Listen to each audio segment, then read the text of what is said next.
আওয়ামী লীগের সাধারণ সম্পাদক ও সেতুমন্ত্রী ওবায়দুল কাদের গত ২৬শে জুলাই আওয়ামী লীগের ধানমন্ডি কার্যালয়ে আয়োজিত এক সংবাদ সম্মেলনে জামাতে ইসলামের বিরুদ্ধে যে বক্তব্য দিয়েছিলেন তার তীব্র নিন্দা ও প্রতিবাদ জানিয়েছেন বাংলাদেশ জামাতে ইসলামের ভারপ্রাপ্ত সেক্রেটারি জেনারেল মাওলানা এটিএম মাসুম। ২৭শে জুলাই এক বিবৃতি প্রদান করেন। বিবৃতিতে তিনি বলেন, সেতুমন্ত্রী ওবায়দুল কাদের গত ২৬শে জুলাই আওয়ামী লীগের ধানমন্ডির কার্যালয়ে আয়োজিত এক সংবাদ সম্মেলনে বাংলাদেশ জামাতে ইসলামের বিরুদ্ধে যেসব ভিত্তিহীন মিথ্যা ও কাল্পনিক বক্তব্য প্রদান করেছেন, আমি তার তীব্র নিন্দা ও প্রতিবাদ জানাচ্ছি।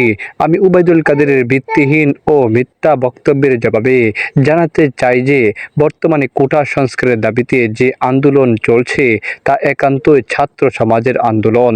ছাত্র সমাজের এই আন্দোলনের প্রতি গোটা জাতির সমর্থন রয়েছে।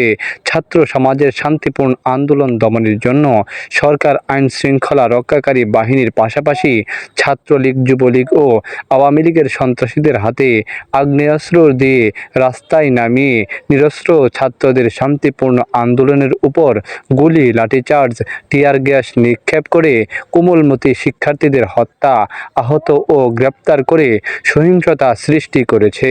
সরকার সারা দেশে কারফিউ জারি করে আন্দোলনকারীদের দেখামাত্র গুলি করার নির্দেশ দিয়েছিল। গত ১৪ই জুলাই থেকে দেশে যেসব ঘটনা ঘটেছে তার সম্পূর্ণ দায়-দায়িত্ব আওয়ামী লীগ নেতৃত্বাধীন সরকারের ও তাদের দলীয় সন্ত্রাসী ক্যাডার বাহিনীর। কাজেই জামাতে ইসলামী ও ইসলামী ছাত্র শিবিরের বিরুদ্ধে ভিত্তিহীন মিথ্যা বানোয়াট বক্তব্য দেওয়া থেকে বিরত থাকার জন্য আমি আওয়ামী লীগের সাধারণ সম্পাদক ও সেতুমন্ত্রী জনাব ওবায়দুল কাদেরের প্রতি আহ্বান জানাচ্ছি। ঢাকার তাণ্ডবে রাজশাহীর জামাত সদস্যরা অংশ নেয় বলে ২৭শে জুলাই দৈনিক ইত্তেফাকের প্রথম পৃষ্ঠায় যে রিপোর্টটি প্রকাশিত হয়েছে তা সম্পূর্ণ ভিত্তিহীন, বানোয়াট ও মিথ্যা। এই রিপোর্টে সত্যের লেশ মাত্রও নেই। আমি এই রিপোর্টের তীব্র নিন্দা ও প্রতিবাদ জানাচ্ছি।